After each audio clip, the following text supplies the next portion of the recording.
I'm here trying out a new video format with my neighbor Edward. Hi. Say hello, Edward. Hi. So happy to be here with our experimental techniques here. What you cannot see is a bike trailer rigged with a GoPro and a microphone that the two of us will share as we walk over to get a loaf of bread and some coffee. But yeah, Edward and I have known each other for all of a couple months, I would say. Yes. Where the fashion in which we were introduced is probably its own story. So I'll let Edward tell that story.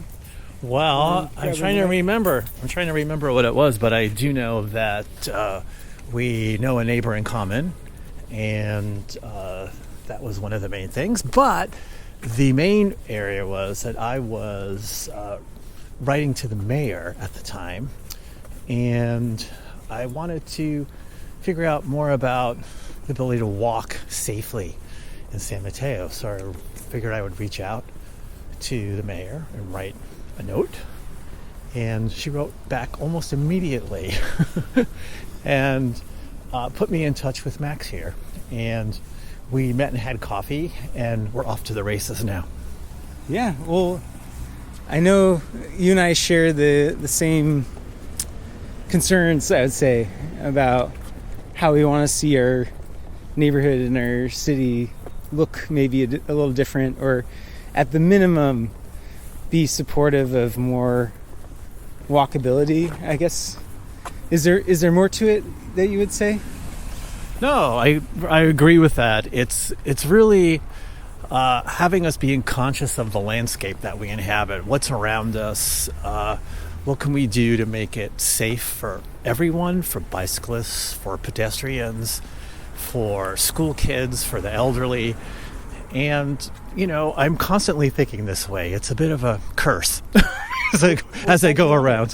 What got you on that track of mind, thinking about it more consciously versus subconsciously?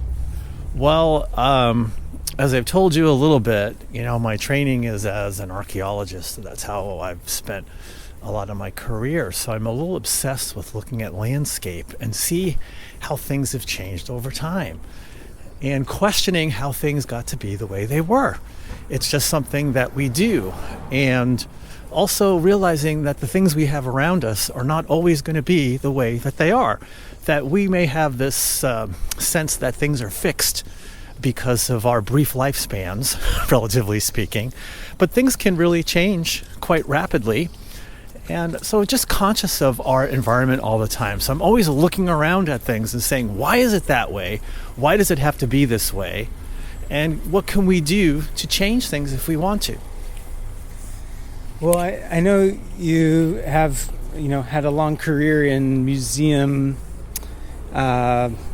curation, I guess. Yeah. And have taught on the subject at UC Berkeley. Mm-hmm.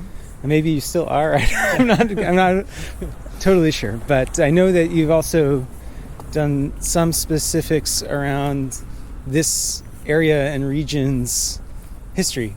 And so for folks who, we might have audience members who are not in the Bay Area, not in California.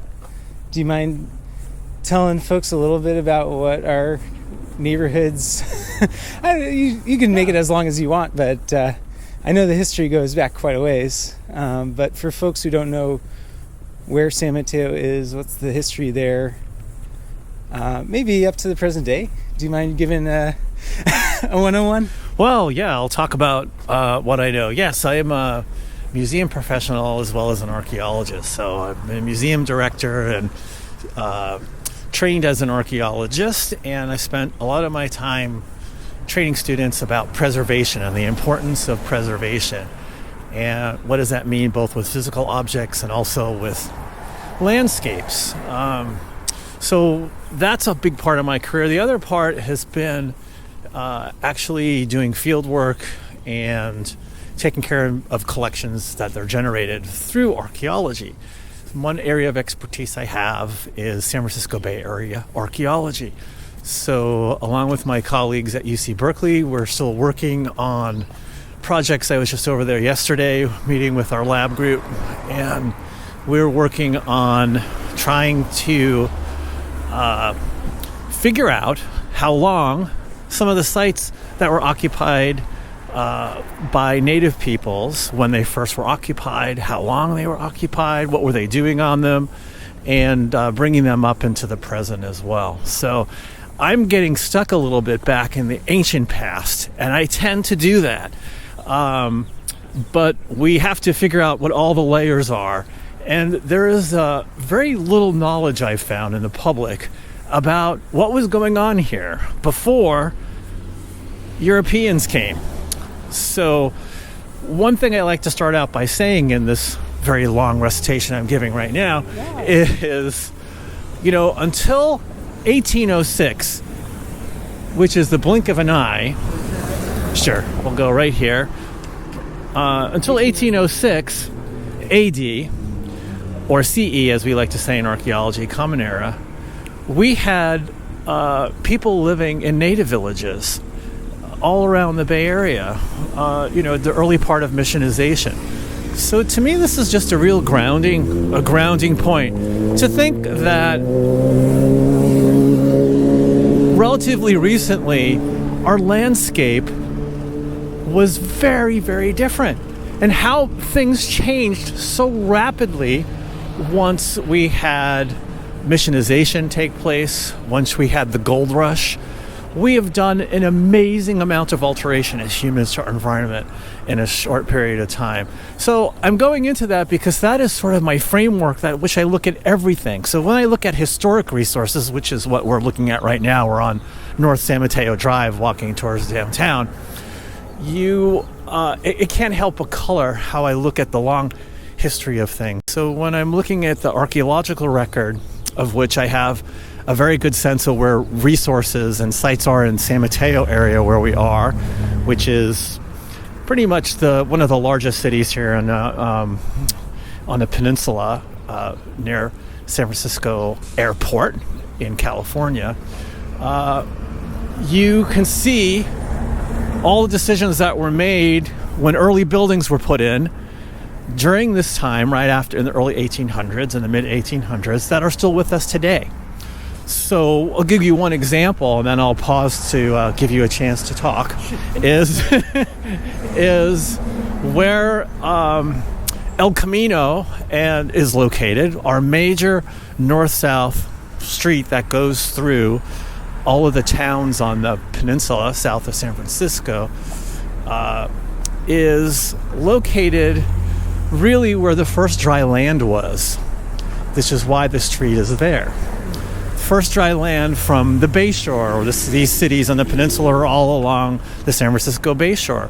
What was on, down to, from El Camino all the way down to the actual bay itself were wetlands and marshes. And these were very important places for waterfowl, for native people, and many of the archaeological sites and the places that native people live were in this area, especially where streams and rivers met the bay and the marshes. So people just don't really think about that, I think. Today, why would they, unless they're told? But our whole major road system is in part a vestige, because that was a mud path probably that was along the shoreline. And here we are today, and we're in San Mateo. We've just adopted a new general plan, and part of that is to increase our housing density along El Camino itself, which is a pretty busy road, and I want to work with Max and others to make safer for pedestrians. But I expect that we'll see a lot of historic and cultural resources as work moves forward.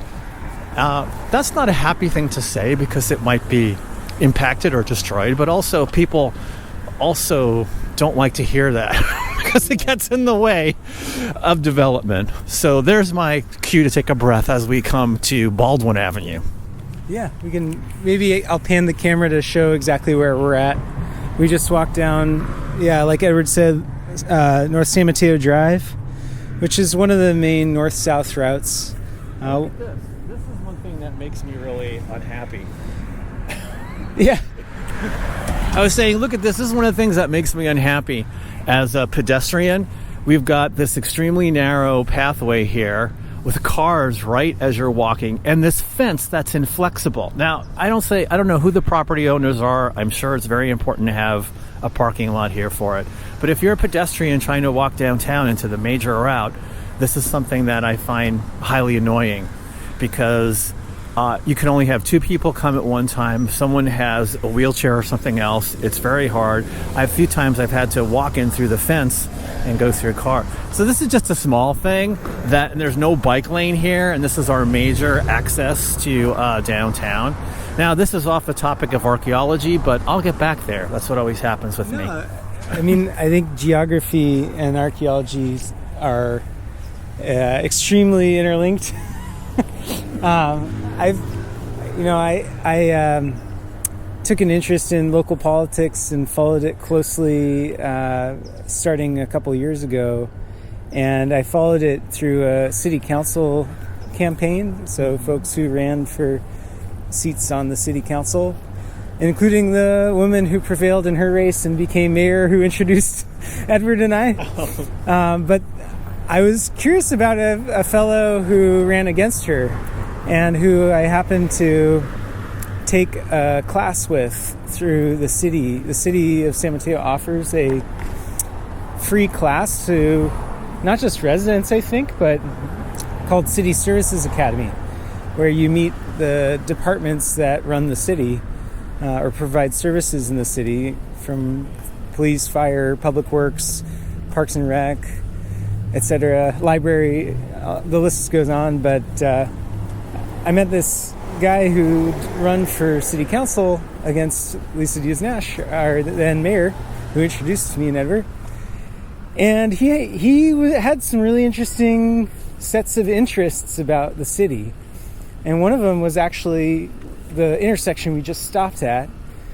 He lives next to the San Mateo Creek, which runs up the mountainside, the Santa Cruz mountainside, to where present day there is a enormous reservoir, the Crystal Springs Reservoir and the not San Pablo. I forget the name of the other one, but they're both the sources of water for the cities of San Francisco and San Mateo and a bunch of other ones. They're geographically uphill of us, and so there were natural streams and creeks, and the intersection we were just standing at is a paved over creek. An enormous cement culvert actually exists underground, and me and another fellow met up, this ex-council candidate, to basically go on a walk to see where does that creek go underwater, and underground, and where does the underground path lead. And it's not the only creek in the city of San Mateo, but I'm sure that it had archaeological significance as far as people, using it as what else would you use water for? But it's not the only one. Up that creek, where it's not underground, there's the Anza expedition site. Do you mind telling people a little bit about that piece of local history? You mentioned the Bayshore and how it was a lot flatter, higher, but for folks who don't know about how European settlers first reached this part of the area, do you mind giving people a little brief? Yeah, sure. Thanks. Well, you made me immensely happy to begin with by talking about the culverts and the streams that used to be in the downtown area. One of the things that I would like to do is figure out, where appropriate, what daylighting them looks like. That's definitely a movement throughout the Bay Area to try and daylight some of our creeks. Now, in a downtown area, that's just really kind of impossible. But there's other areas where there's opportunities to bring the creeks back again, and I've seen this happen in the East Bay and areas. So when I'm walking around, I'm constantly thinking of the pre-colonial landscape, and what it looked like. And I have a mental map of a lot of the sites in my area, because one of the in San Mateo and throughout the peninsula, one of the things that we do as archaeologists is figure out where the sites are located, how they're related to one another, what's the spatial distribution of them, and what was going on at them, what were people doing. So the pre-colonial landscape, which I said was really intact through the 1600s, 1700s, CE, AD, was massively disrupted by colonial impacts and colonialism when the explorers came and started to really have an impact on native cultures here, which persisted anyway, despite many people saying that they were, completely destroyed. Is really not the case. But we have an example of an explorer, Anza, who had a camp that was set up. I went to that site recently and looked around. It's along the creek. The explorers were interacting with native people we know, and they were coming here basically to chart out territory, to see what resources were available that they might be able to exploit, and also to establish their political control over what was going on. So we know quite a bit about the Anza expedition and its travels, and the fact that there's a site here in San Mateo that is a place that they stopped. There's a little plaque there. I recently brought a group of archaeologists over to look at this, so they were incredibly excited. This is the kind of thing that excites us, because we're very interested now in archaeology and the interaction between native peoples and colonial systems and how that changes both of them. So I'm getting off topic, but because I get excited about my own sort of area. But that's not quite the thumbnail sketch of history that I hope to offer, but that's where we are now. In downtown, by the way. Yeah, we've now reached sort of our destination. There's a queue for the coffee and the baked goods. So maybe we'll take a mental note on how we were just chatting about the Anza expedition, the first interactions there between, well, in this case, Spaniards and indigenous Americans. We'll come back to it after a little coffee and a little baked goods. So we're caffeinated. We're on our way back home. Got ourselves baked goods, granola, and a loaf of bread from our favorite local. Would you say favorite local bakery? Yeah, absolutely. Yeah. Good stuff. And being caffeinated is always important. And the ability to walk from our places where we live close by to one another, and do shopping and stuff on foot or with a bike is one of the reasons why I chose to live in this particular neighborhood. So here I am with my granola, and I'm going to be a happy camper for the rest of the day. Spoken like a real Berkeleyite. But where we left off before we stepped into Backhaus was talking about the San Mateo Creek. There's some historical markings that the city put in, like signage about the site of the Anza expedition, a Spanish exploration group that first explored this area on behalf of the Spanish Empire. And over coffee just now, Edward was explaining to me how pre-Spanish colonists and post-Spanish colonists, there are some extremely noteworthy archaeological sites of indigenous Americans in this area. And for one, I didn't know that. I knew that there were indigenous burial sites in other parts of the Bay Area.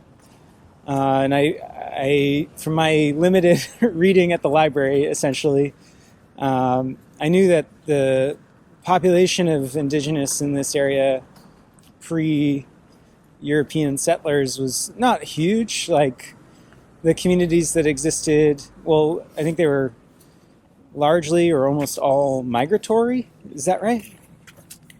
Yeah, I mean, that's the kind of thing that we study as archaeologists. how often did people stay on a particular site, how much they moved around. But that's, yeah, you're absolutely right. That's our classic model of how people move from place to place in this area before times of contact, and then also after, as they return to some of these sites. So, yeah, we were talking about the Anza, and there's a plaque there.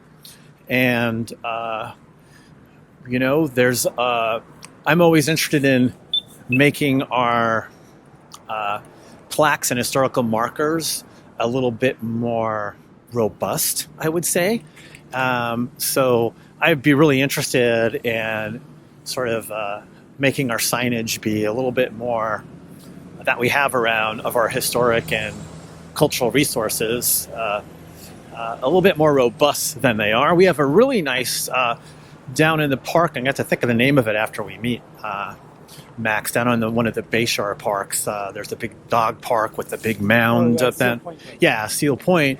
There's one of the few markers you can see of what some of the these early archaeological sites were like. And there's a map that's engraved kind of in a brass plaque down where you can take a look next to one of the kids' parks down there. And that might be something that we'll do in the future as take a look at it. Yeah, but what it's highlighting is all of the sites that used to be, and native places that used to be in the landscape here. And we were talking a little bit over coffee just now, and I was outlining how we have these native sites that are particularly large, that used to line the shores of the bay, were all destroyed by urban development, not all, but mostly, in the early 1900s.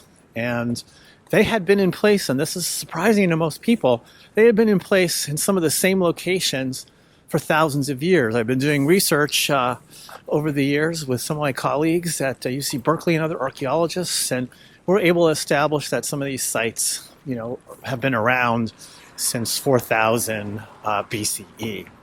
And that's an incredible presence in the landscape. And we have these sites. The most typical example of them is they're called shell mounds, because they're large sites that have built up above the surface level of maybe, and the largest ones might be up to 25, 30 feet high, and also the size of a football field, that were full of shell, bone. People lived on top of them, and they built up over thousands of years. And these sites almost all disappeared. They were kind of in the way of urban development. But I'm always at pains to emphasize how that these were places that native people went back to for thousands of years. And in the blink of an eye, historically, they disappeared. And how really hard that is, especially when there are any vestiges that are left of them, that we are so willing to destroy them for future development. This is not always a popular viewpoint, but, I can't help it. I'm an archaeologist, and that's what we think about as sort of preservation and what we can learn from this. So if I were to talk about these sites and to have you understand that we've got them, these large shell mounds are all along the shores of the bay. There's probably one every few miles. There's a cluster of smaller sites around them. There's villages atop them. What are people doing? They're fishing. They're going out into the bay. They're gathering clams or oysters. And they're also living there, and they're burying their dead in them. And they would go back year after year, and it would be one of their bases. Oh, still got a red light here. It would be one of their bases from which they would go and gather a resource and then come back to this village. So there's a snapshot, I think, of what some of the resources are. And we have a particularly noteworthy example of one of these shell mounds in San Mateo itself. We have a lot of smaller sites, and we also are very cautious about talking about their exact locations, because people are sometimes interested in wanting to go to them and disturb them. And this is very distressing to Native people. And so the locations are, I don't want to say secret, they're confidential. They're accessed only by people who have a good reason to access them. And, this is for tradition in American culture anyway. We have all kinds of records that are confidential. So this is anything that's not, revolutionary, but it's important to protect the resources we have, that we keep these locations guarded. So with that, handing it back. Well, I've got a lot of questions there, because one thing that I've thought a lot about over the last couple of years, and we've touched on in the show so far with some of these first few guests, is how there's this big community, economic, equity, ecological trade-off in how humans settle an area. One being to build upwards as your population grows, the other is to build outwards. And you can do both, and that both happen, but there's a lot of reasons that building upwards doesn't end up happening due to a lot of interests that obstruct it. It also is economically harder to operate in an area or change an area that's got people residing in it already. Mm-hmm. So I know that where Native American burial grounds are in this area is on the waterways, and waterways are often where there's the most economic activity. So how have you seen, I guess, the most reasonable set of compromises between preservation and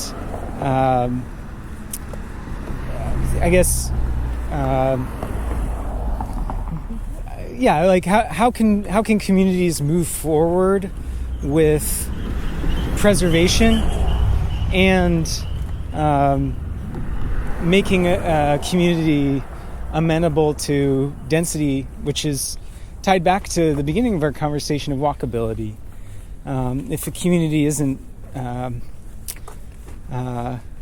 dense enough as measured by residents per square mile or amenities like retail, food distribution, health services, educational, childcare services, then this is what naturally leads to the urban fabric that is way lower density, and people, instead of residing where communities have built up, they end up sprawling outwards over green land, undeveloped land that once you pave over it, it's hard to unpave it. So what are some of the, and this doesn't need to be limited to what you see in this area, but maybe nationally or internationally, how what's the range of ways that people go about dealing with this tension?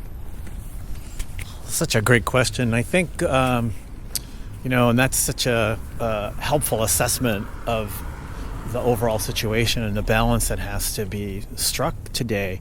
I mean, my goal usually is to not have this be either or conversation, and that's not implied in your question at all, but it's just often how it gets framed.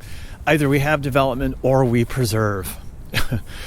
We preserve resources. We think about the past in some way. It's meaningful. I mean, our landscapes shape who we are. So we have to think about the past as well as the present. We have to come up with a balance between these things. We have robust environmental laws in California that protect our resources, but we also have lots of development that takes place. So these resources are protected.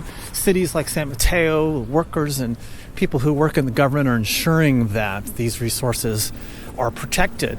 But a lot of it has to do with education of the public, and can have a strong voice in saying what they value in their community. And if we collectively wanted to value what our resources are in the past, that is something that we as communities can do and have more robust preservation plans in place. We can come up with other additional ways of trying to preserve the few resources that are actually left. So I think this is an approach that we see in California as one that other states like, where we are able to preserve what we can and still have development. So development is taking place in California and in San Mateo, often in places, as you pointed out, that are very resource sensitive. And so our job is, when these developments are taking place, is to ensure that the resources are historic cultural resources are being protected, that plans are made to mitigate the impacts on them. There's a whole industry of archaeologists who do this. This is what their jobs are, working with cities to make sure that this is the case. But I'm more of a researcher than someone who works in the field right now doing this work to protect it. And so I can speak to the issue more of these resources are still being impacted in negative ways. So it's just frustrating because, as I've been saying, so much has changed in such a short amount of time that I'm a little impatient a lot with how little we actually preserve, and more impatient with how little people know about our archaeological and our historical heritage, because I firmly believe that informs how we move about the landscape, our awareness of what the landscape is like, what it was like in the past. And we're missing a key part of it in some ways, and we don't understand the reason why our streets are laid out the way they are, the reason why we have creeks. We have protected creeks and we don't have protected creeks, and why they've been. This all goes back to, where people lived in the early days. So there's my rambling response. Not a rambling response at all. I'd say one thing that I've been doing with each of these episodes, I say this because we're coming up on a block from the end of our walk, but if there's something you would change about our neighborhood today, or city, I'd say neighborhood, let's keep it hyper local. What's something that you would change, even if it's like an intersection or a way the city thinks about our neighborhood, or interacts with the neighborhood? What's one thing you might change? Wow, what a great question. Since I told you I'm always walking around the neighborhood thinking about, why did that get to be the way that it was, and why is it this way? And just being self-reflective and questioning why things develop the way that they are. For me, as someone who walks all the time, I bump into Max when we're walking. I'm walking my dog. I'm walking to the supermarket, or, to get some food or get some coffee. For me, it's the sometimes, unsafe way that I have to navigate the streets and cross them. I think we need far more stop signs on crossroads in my immediate neighborhood. We need speed bumps. When I was walking on the other side of our major park, Central Park, I noticed there were speed bumps along a street that's very similar to a street that we're on. It's like, why are there no speed bumps here? Why aren't there efforts to calm the traffic? Part of that has to do with me not saying anything about it yet. So I take responsibility for that, because I can't just expect it to happen because I'm thinking it. Well, that's partly why I want to have conversations like this, and why I started to get involved with the mayor and with Max here, because once we had this general plan developed, we're going to have a lot more people here. And I know Max and I are both concerned about, pedestrian safety and bike safety when we have more people in here. So my immediate neighborhood, I would love to see another crosswalk across the artery with a light. I would like to see the traffic slow down. I would like to see more trees come back. In our immediate neighborhood, I would like to see, and I'm going to get in trouble with this, I always do, I would like to see less green lawns and more appropriate landscaping for our Mediterranean climate rather than green lawns, and our water consumption. And, these are things that we're discussing within the building complex I'm in as well. So those are some of the things that I think I would change, and it would increase the quality of life for me immensely when I'm not trying to cross the street and worried about just the rapid pace of cars.